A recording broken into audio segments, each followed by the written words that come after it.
What are common ways people offend, anger, or demean African Americans and likely don't even know they're doing it? These acts are called microaggressions. Without listening to the following interview, you're more likely to be an offender, maybe even a repeat offender. I'm Dick Goldberg, and welcome to this edition of Insights. My three guests are all African Americans, who are going to share their thoughts and experiences with microaggressions, and hopefully we'll learn a lot about it. With us today is Everett Mitchell. He is the Director of Community Relations at the University of Wisconsin-Madison. He's also the Senior Pastor of Christ the Solid Rock Baptist Church, and previously he was Assistant District Attorney here in Dane County. Also with us is Annette Miller. She's the Emerging Markets and Community Development Manager at Madison Gas and Electric. She has been president of the Urban League of Greater Madison, and she was the founder of the Madison Network of Black Professionals. And also with us is Wes Sparkman. He is the Contract Compliance Officer for Dane County in Wisconsin. He is a commissioner on the Madison Police and Fire Commission, and he's past president of one of the world's largest Rotary clubs here in Madison, Wisconsin. Thank you all for joining us. Microaggressions, are they a frequent or infrequent occurrence in your life? Well, microaggressions, I think, happen constantly. Many times we're not even aware that they're happening. They end up being comments that are seen as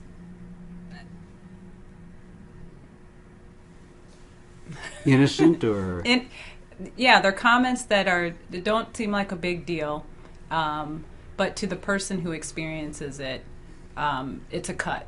It's a small paper cut. That's why they're called microaggressions. Right. Yeah. In a week, do you ever go a week where this doesn't happen at all? No, I don't think so. And this is Wes. This is Wes.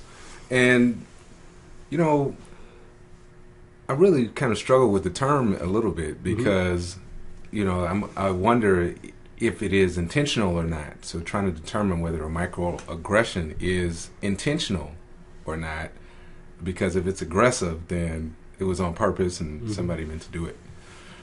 So, that always affects the way I receive situations and how I feel about it.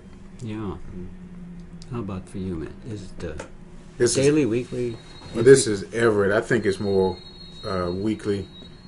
I have a tendency to be proactive in trying to make sure that people who make certain statements are aware that those statements are offensive and how they could be taken in an offensive manner. And sometimes I do think people come from genuine places, but don't understand that given the context of their statements and who they're speaking to, it can be very offensive. Could I ask each of you to think about the most recent event in your life that comes to mind? For me, this is Everett again. I think I often get a comment because I have broad shoulders and because I have seemingly a good linebacker against body. People that walk up to me all the time like, boy, first problem. No kidding. You must have played some good football. This is a person not of color. Yeah, not of color. And so, it always takes me a moment. Come on, they say boy? Yeah, boy, yeah. And, slap me on the shoulder, thinking they're making a good gesture of goodwill and trying to, I guess, break the ice in some ways. But I really do believe that they're just so disconnected from any kind of cultural connection and relationship that they don't understand first, don't call me a boy. That's a whole nother issue in and of itself. But then, we do more than play sports, right? So, no, I didn't play football. I was an academic. I like to read, like to study. I went to seminary at Princeton. I went to law school. So, no, I didn't play football. Not to say anything is wrong with it, but the common assumption that that's the first thing they run to, even when they look at our bodies, has become very offensive. And I never experienced that as much as I have as I've gotten older and integrated into more professional settings, to see people still, try to remind me that, I'm still a boy. Now, you work in a university, you're a university administrator. Yes. Do other university administrators actually say something like that? Might they? No. I think they have their microaggressions under control, at least while I'm president. But Yeah. it's in the community space, right? Okay. When people don't know my titles, or they don't know my degree status, or they don't know, the positions that I hold, that's when you get them. I think people in this context, in this community, for at least from my experience, they get very well behaved once they know you have they think you have reached a certain type of status. Oh. When they don't know you have, or they just see you not as the Rotary president or not as the professionals, in my experience, they have a tendency to at least be very careful about that once they know your status. That's been my experience. Yeah, I think too, there are a lot of different types of microaggressions, and sometimes when things happen, I try to figure out, well, why? Because I think sometimes it's what people consider educated versus uneducated. So if someone is speaking to me a certain way, or even listening to me, they're trying to figure out whether I'm educated or uneducated, and then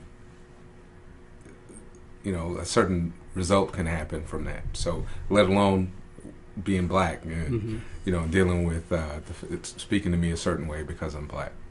So how I feel about certain things can be affected by that too. What is the most common? I'm sorry, Annette, did you want to come in with something recently? Or? Well, I guess what I wanted to bring into the picture on this conversation is, for me, it's more complex, because not only am I African American, I'm also a woman. And so for me, the microaggressions they're all over the place. Commenting on my appearance of looking young. So people question my experience, how I look. So people question, constantly commenting on my looks or my outfit that I'm wearing. And then it's more of being in the business world. Many times, and recently what's happened is someone was sharing that they had dinner with a couple of men, and not even understanding how I don't get to have dinner with men, and they're CEOs, and it's CEOs with community members, but I don't get to have dinner because I'm a woman. First probably, and then I think it comes into question, professionally. Becomes a glass ceiling, both as a person of color and as a woman, and so those are the ones that can hurt quite a bit, because then it's a competitive disadvantage. Do you feel more sexism or racism as you go through your week? All of the above. That's what's that's what's hard for me, is that it's all of it, and so constantly having to then put that in a box and not let that take away from me doing good work. Yeah. I kind of picture, and tell me if this fits at all, getting up every day and if you're going into an integrated work environment or world, wondering, kind of being tense, kind of what's the next assault. Let me add to that too, Dick, because you asked how frequently this happened. Yeah. And just this morning, I went swimming this morning, and every time I go swimming, it was early in the morning, but every time I go, there's a lot of things that take place when I'm getting in the pool, or just before, and a lot of thoughts that I have to have. A couple of times, people have jumped right out of the pool when I got in the pool, and I have to watch what lane. I always think about what lane I'm going to swim in first, and I who knows why that is. So that's just a thought that comes to mind. Well, who knows why that is? Today though, the woman swimming next to me did a great job, because a lot of people think a lot of things, because I was the only African American in the pool. But she looked at me and she started a conversation in the pool, and she said she talked about the weather outside, and she talked about how long it took her to warm up, and then we kind of joked about that, and then I started swimming, and so it starts early. As soon as you wake up, I mean, you never know what you'll experience. You're smiling about as you talk, but when you talk about people getting out of the pool when you got in.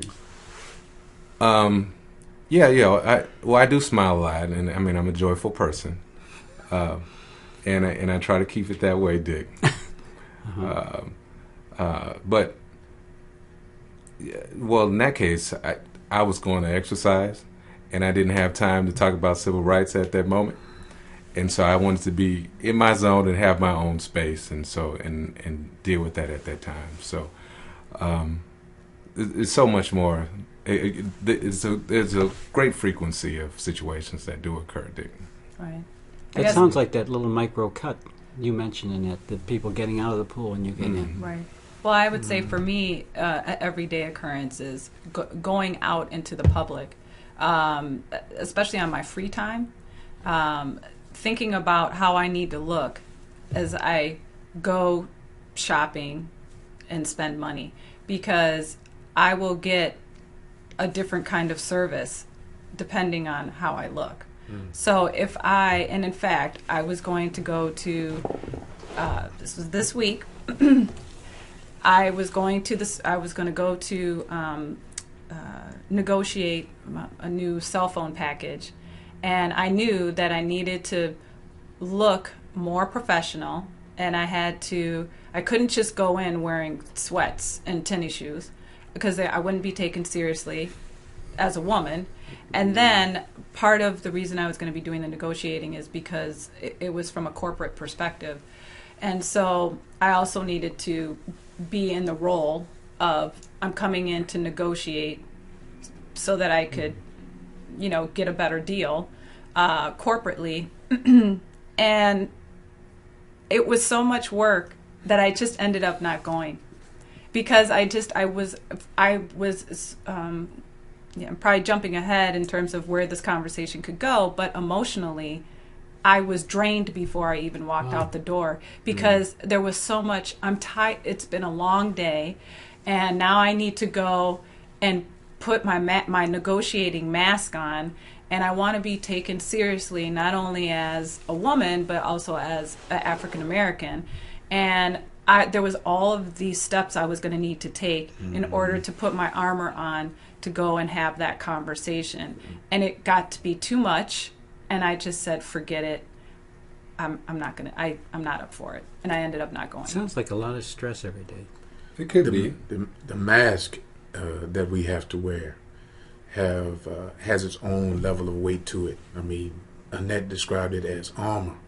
I'm sure Wes has kind of made his smile become his mask at times, right? Because we're not all happy. The situation not always makes us smile. Absolutely not. And we have become accustomed to, in the morning, I don't even think about it anymore. It's attached. I think of it as, I can never let my guard down, right? So I'm always thinking 2 or 3 thoughts ahead of time about how I respond, what am I going to say, how I say it, where I say it, the manner that I say it, the gestures that I'm going to say when I say it, who's in the room, why they're in the room, what kind of perceptions am I going to give off when I say certain things. And I'm always conscious about those things all at the same time. Wow. So when you talk about the exhaustion, I know what they're saying. At some point, after you've been in mask mode all day long, you need a vacation. You got a vacation. And if you have to do one more thing, right, where you had to put on the mask, and she's right. Sometimes there are events that I probably will want to go to, but I just can't do it. Because what kind of event? Events where there may be a majority people, white people in the room, and you got to go represent, the university or something. You just be exhausted. Like, I just can't do this again. Right.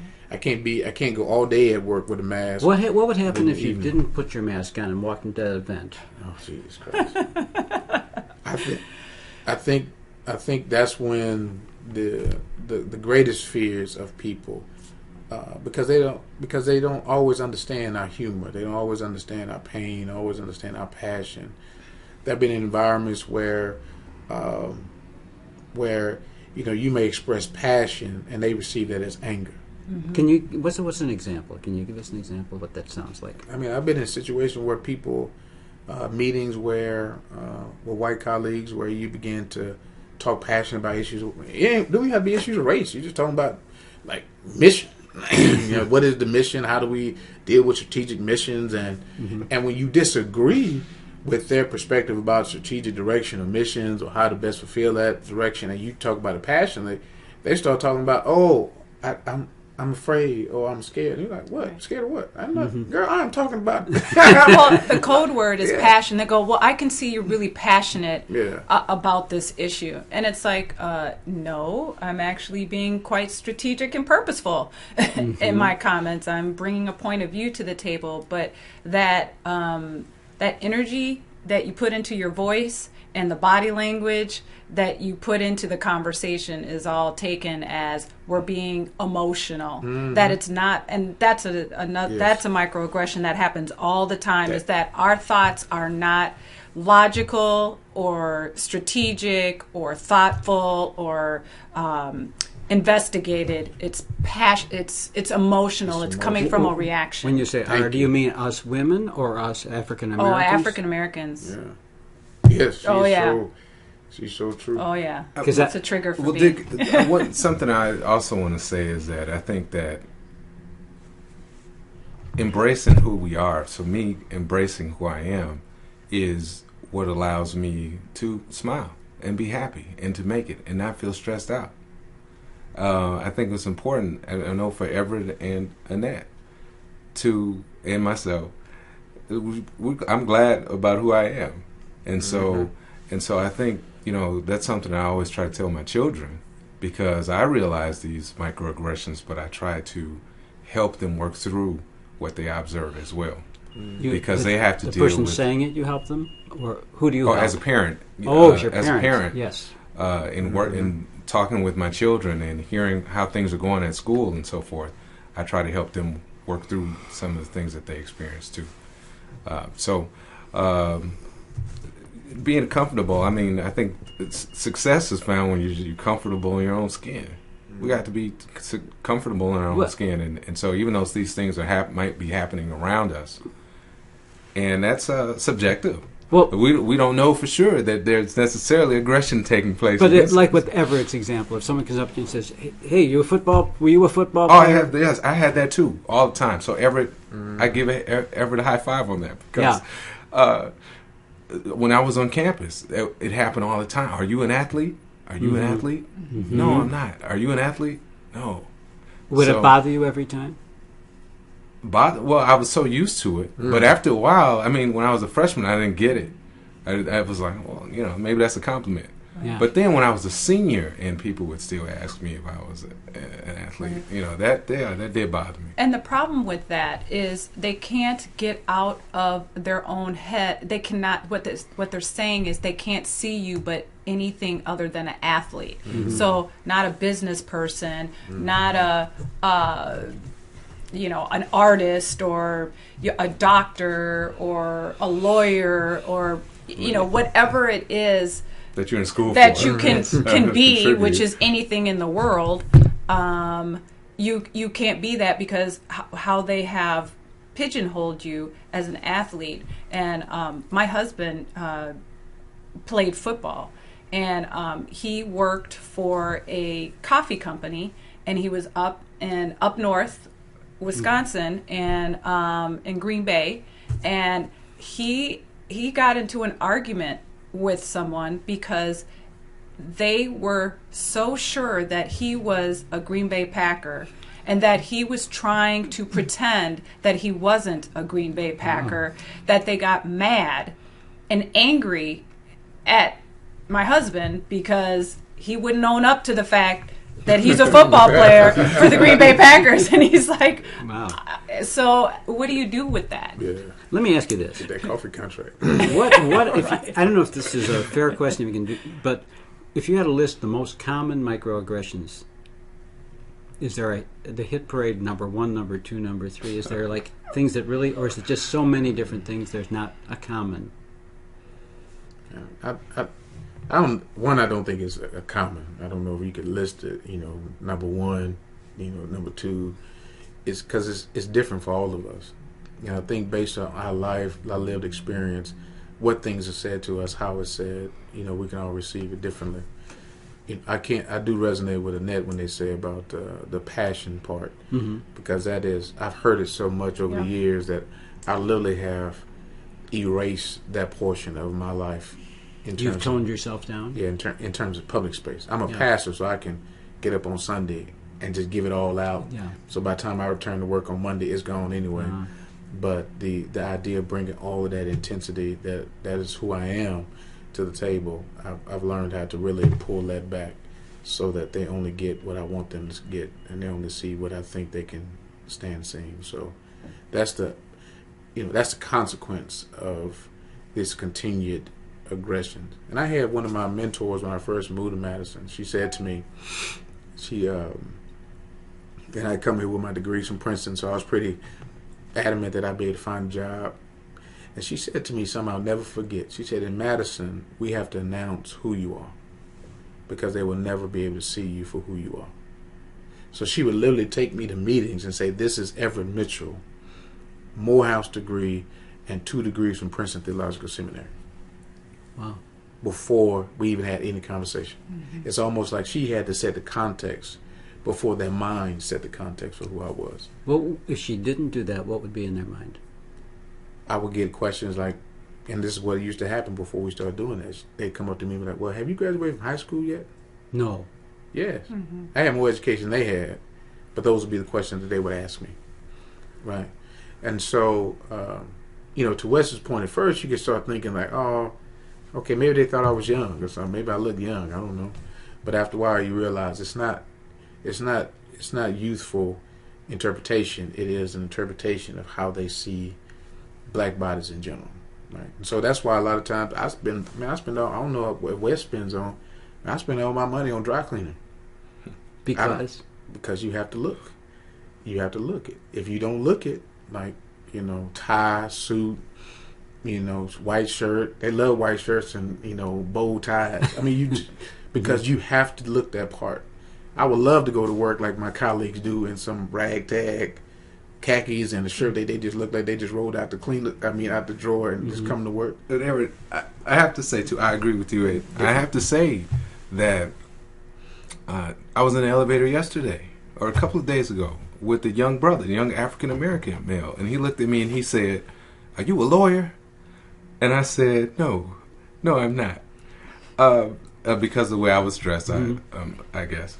And then he said, and he was maybe in his 20s, and he said, "I wanted to be a lawyer when I was young." And then I said, "Don't give up. Keep trying." I was, don't give up on yourself. You can do it. And so that was, I didn't view that as a microaggression because he called me a lawyer. But I know that the worst thing is when we internalize the aggressions and we think that we can't achieve. Right. So when we're convinced, if I become convinced that I can't do this or that, then that is imminent failure. When do you react assertively to a microaggression, and when do you swallow it? I think we swallow it most times. But sometimes if it's a real egregious, and I think lately being like the last 2 years, I've been more intentional about circling back on comments that people make, because it is so under the radar screen for the person who's saying it. What's frustrating about this interview for me is you're not giving a guide to non-African Americans how to not do this. Because I was hoping you'd list 20 things and go, okay, I've got it. I won't do those 20 things. Right. but it's hard. But if you're, to prioritize one microaggression over another one is to say that the other one was not important. okay, Right. Because the individual, it determines how painful sure. that is. So the person, you just wouldn't know. The offender, so-called offender, wouldn't know how. But we can't give them a list because sometimes, they love lists, right? Like, well, I can't be a racist because I got 3 black friends, right? Uh-huh. That you can't give a list like that. It's all about. Well, what about some of my best friends are black? Is That's definitely a That's a flag. Yeah, yeah. that's a penalty right there. That's a 10 yard right there. That'll take you back a couple. okay. So that you don't want to Right. offer that one. Or Okay. it's a funny YouTube video going around of things that it's like an inverse, like things black people would, white people be offended of, and black people said it, like and they give all these different examples, and maybe I'll send that to you too, so you can check it out. But they kind of list some of if you're looking for kind of common things that are always said that people don't always understand, like how does your look at your hair, can I touch your hair? Uh-huh. You must be like you must be a good athlete, or were you raised around a father? Oh my! Oh my goodness! Do you know your father? Right. Uh-huh. So a super small thing is, I think a helpful check box for people listening is check your assumptions. For example, if you work in an office and you process paperwork, some of the assumptions you make when people come up to you.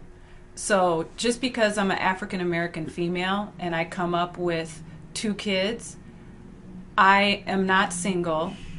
I don't have baby daddies, and I'm not poor, and I need a free and reduced lunch form to fill out, and I'm on welfare, and use a program that helps me get food. That would be a very strong. That's what people need to think about when they interact with people they don't know. Don't jump to, they must be an athlete. Instead ask a question. Hi, how can I help you? Or hi, I'm Megan, and this is what I do. What do you do? I mean, ask clarifying questions, get to know somebody, because the reality is when you take the time to get to know somebody, you'll be really surprised at how much you have in common, and how there are so many connectors between what's happening in your life and what's happening in that other person's life. So, leave what you learned on TV or leave what you learned when you were 10 behind, and really meet people where they're at in that moment. I mean, it would be just as productive to talk about those connectors as the microaggressions that are out there, if not more important, because there are so many connectors, so many things that connect us. Is that sort of an antidote to this issue? If you have, well, you talked about I have my best friends are black or something, but in fact, if part of your daily life is with people of color, absolutely, won't that? I'm a huge proponent of the intentionality of relationships. You have to be proactive and intentional about creating spaces where you are with others. And we take for granted for the fact that, most African Americans don't have to do that. But a lot of us do. We've been very intentional about, like Tuwes said, to finding the common humanity among all of us. Going beyond skin color to learn about family, where you're from. Because not every white person is the same, right? Not every white person is wealthy, successful, educated, good families. They grew up on a farm. I mean, they're totally different. So it's about finding those common links of humanity. I just think, in our culture, especially in our climate, it just gives the wider community more options to not engage in that. Whereas I think for us, Everett, did you say the wider community or the wider community? Yeah, same difference. They have more options to not be intentional. They can really exist. Like I had one guy tell me, he's like, Everett, I'm gonna be honest with you. He said, I'm a white man. I said, yes, that's obvious. He said, I can raise my white family in my white community, in my white house, driving my white car, and I never have to intersect with African American or person of color if I choose not to. And I told him, I said, that's the dilemma. Right. Is that you have to make, you have the option to do that. And so if you do have that option, that means you also have the option to change that. And you must change that, or your children won't reflect. I do not have any close African American friends. How do I get them? What do I do if I want to say, okay, I feel segregated from the black community? I would tell you to come go to black church. I welcome you to my church to come and just sit. This could be a welcoming environment. It could be a very welcoming environment to kind of start. That could be one place where you could begin to sit. And even my, friends who do accept the challenge and come to the church, like I'm not asking you to come and give no answers. I'm just asking you to come sit and listen for a while. And then you will find that there are people who will come to you and begin to ask questions about you, and then we will discover that humanity together. So hang around in the coffee hour after the service? And No, coffee hour. I only have coffee hours. See, you don't have coffee That's hour? a whole white thing right there. No. How do I talk to service. people if I come to your church? I listen to you preach, and then how do I connect with people? We're gonna have moments where you're gonna greet your guests, greet your visitors, and that'll be a 5 minutes where they're watching you, and that'll be a moment where and you ain't gonna have it all in one time. You come one Sunday, they're gonna be like, oh, he's just a token. Yeah. But you come repeatedly, they say that person is consistent and they're committed to making sure that whatever they're trying to live out, that they're making it real, and then that's when they'll open up to you. But what if I don't like your religion? It don't matter about religion. It's about relationships. Oh, okay. I don't like. I don't mean like. I mean, what if I'm not a believer in what you're even preaching? even if you're not a Christian, that's what some of the friends like. Yeah. I've had Jews, agnostics, Okay. Catholics, all different type. Episcopalians, Lutherans, all of them who are not Baptists at all. They can't keep a beat to save their life, but they come just to be present. Okay. Because this is very few spaces that we have in this community where you're going to be the minority. Okay. And as the minority, you will experience all of that nervousness that some of us feel at times. Every day, yeah. actually. Every day. And, Yeah. wow, Dick, I would also say that, a few different things come to mind, but really there's a loss of perspective if you only have a certain type of friend. Mm-hmm. So you're really losing something. This world is so vast, and there's so many great perspectives and ideas and opinions that can come from diverse backgrounds. That I would suggest that person is really missing out. And I was on a board once, and they pulled out this sheet of paper that listed everybody's qualifications, or the board members that they wanted to recruit. And one of the columns said thinker. That this person is a thinker. So you want to get them because they're a thinker. And some of the names had the box checked and some didn't. And I thought, and I looked at it, and I won't say whether mine had the box checked or not, but I thought, wow, how can you determine whether that person is a thinker? Are you determining by their success? Are you determining by their degree level? Are you determining by their race? How do you determine that? But I mean, yes, you do want thinkers on your board, but I also would say that a lot of people just think that blacks aren't thinkers. But the amount of strategic planning, the phrase strategic planning came up a couple of times with Everett and Annette, and there's a lot of strategic planning going on. That's somebody that just for that alone, there's a level of micro strategic planning going on that I would consider for possibility on my board or on my in my executive team or any professionally. But in terms of strategic planning, if besides going to his church, what other strategic plans can a person who wants to connect with them? On a very basic level, I would just say hi. Say hi. Don't be afraid. See, because I think fear keeps people from just saying hello. Right. Okay. Because you think that that you don't know what the other person's going to do. You think because of whatever images you've seen, you think that the other person might jump you or something. Or somebody, maybe they taught you to be afraid. Your parents, maybe your parents told you a bunch of things that taught you to be afraid. So just saying hi, hello, I think is a good start. And I would say you do it in your neighborhoods. When you're walking your dog or you're taking a walk with your friends, you pass people all the time. The question is, do you see who you're passing? If you feel comfortable, you see who you're passing. When you feel uncomfortable, you see nothing. And so start seeing and practice opening your lens and lowering your own defenses about what you perceive as a threat or I don't understand. And so I think that's why Wes's comment is on point, is that you could immediately start having different, diverse, and interesting relationships just starting in your own neighborhood, going to the grocery store, going to where you shop, going to events.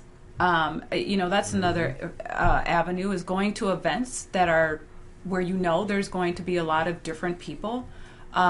We don't all like the same thing, so you're going to see a lot of different people doing different things. So, to piggyback on Everett's point about the gentleman who said, my white family and my white neighborhood, well, if you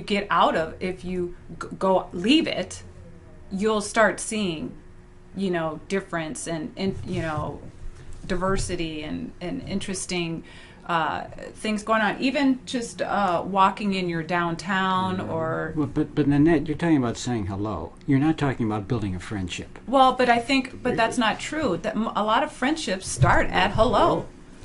Yeah. They do. Okay. Because you say hello and you keep saying hello, and then all of a sudden you're somewhere and you're like, oh, I've seen you, and then you start having a conversation, and then and depending on what it is you're doing, maybe you're walking dogs, or maybe you're pushing, you've got kids, or maybe you're both at the sporting event, or you're both at an event, or maybe you find out you work in the same building. Because if you start really looking and interacting, living, you start seeing and experiencing more.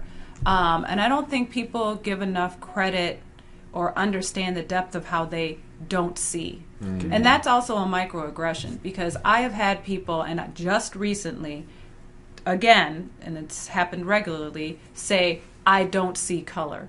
Or and I'm sorry, we see difference all the time. Yes. And we should see difference, because sometimes you need to make accommodations in order to embrace the difference. I mean, if I say I don't see wheelchairs, there's going to be a problem. Okay, can I just say this, as we're kind of running out of time? I think what you've made clear is how often this happens to you, and the pain of it. And what's less clear, I think, is what the remedies are from the other side. And I'm wondering, as we close, if there's any other parting wisdom you'd like to say to the non-African American community. One is get connected with people of color. But is there anything else you can share that can help guide people who have a good heart, hear the needless suffering of people who receive these microaggressions, and they want to do a better job, make sure they don't do it if they can avoid it? Well, I think this podcast is an example of that. Dick, thanks for reaching out to us to give us an opportunity to express different opinions. But reaching out to dig a little bit under the surface. What's going on in there? What are people thinking? Having good, truly good conversations. Right. But if I don't have a conversation, I can't be guilty of a microaggression. I mean, I have to be careful, because I'm afraid I'll say something stupid. And so what do you do about my perhaps losing my own spontaneity for fear of, I better watch everything I say because I'm afraid I'll step on a nerve? I think you can't make it as complicated as that. You're trying to build relationships. As we build relationships, nobody just starts out, regardless of you white, black, Latino, and just say everything that's on your mind. I mean, you always guard it initially as you begin to build relationships.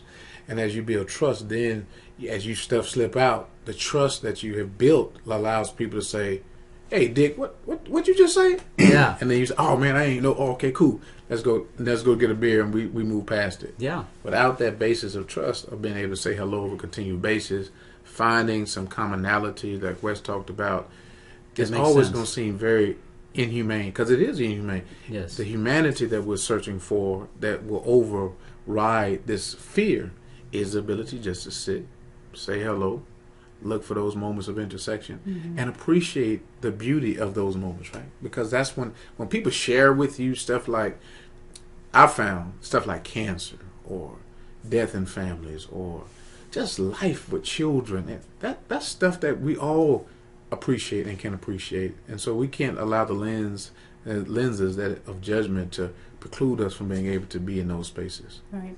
And I would say everything in life takes practice.